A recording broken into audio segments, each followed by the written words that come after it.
The other thing that happened this week that we talked about and that we showed was former President Trump defending these chants of hang Mike Pence. I wonder just what do you take away from what he told John Karl, and how much do you think that this just connects to the state of the GOP right now? Well, I mean, Trump, he has no qualms about what happened on January 6th. He's defended his actions all the way through, including his speech right before the riot that directed people to go down to the Capitol building.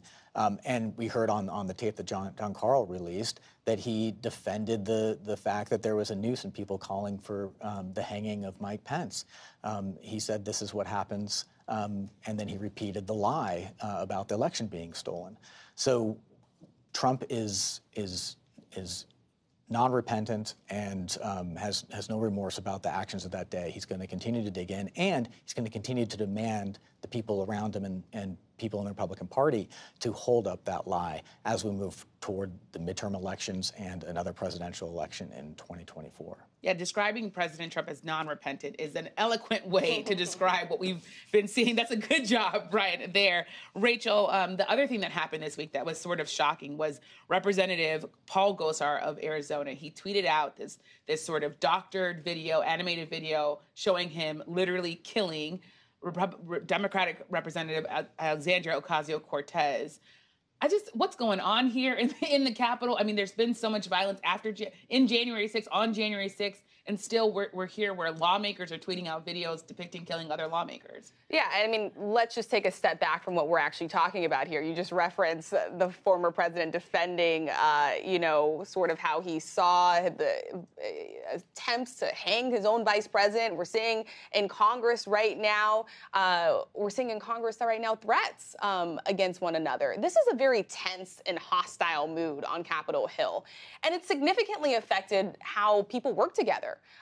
This idea of, do you have a friend and colleague across the aisle? Many people on Capitol Hill are even questioning whether or not that even exists at this point.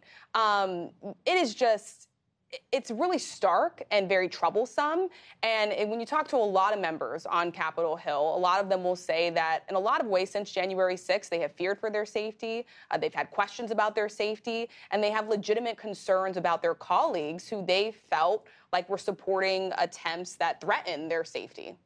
And Katie, these are dangerous times. I wonder what you're hearing from your sources about the atmosphere that we're living in, especially after or maybe during Representative Gosar tweeting out this video of him killing another lawmaker.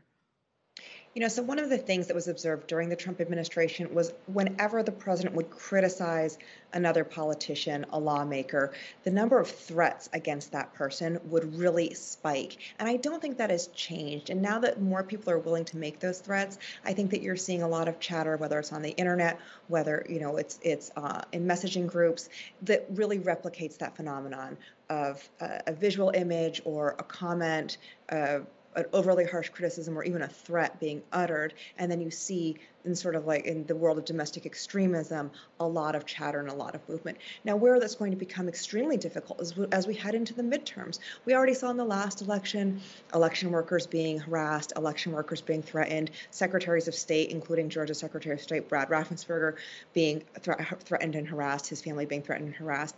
And now when you add more and more politicians being willing to engage in that behavior, it's going to become very difficult for law enforcement, for the FBI, for DHS to really weigh and evaluate those threats and figure out which ones are just online chatter and which ones could lead to the next really violent action.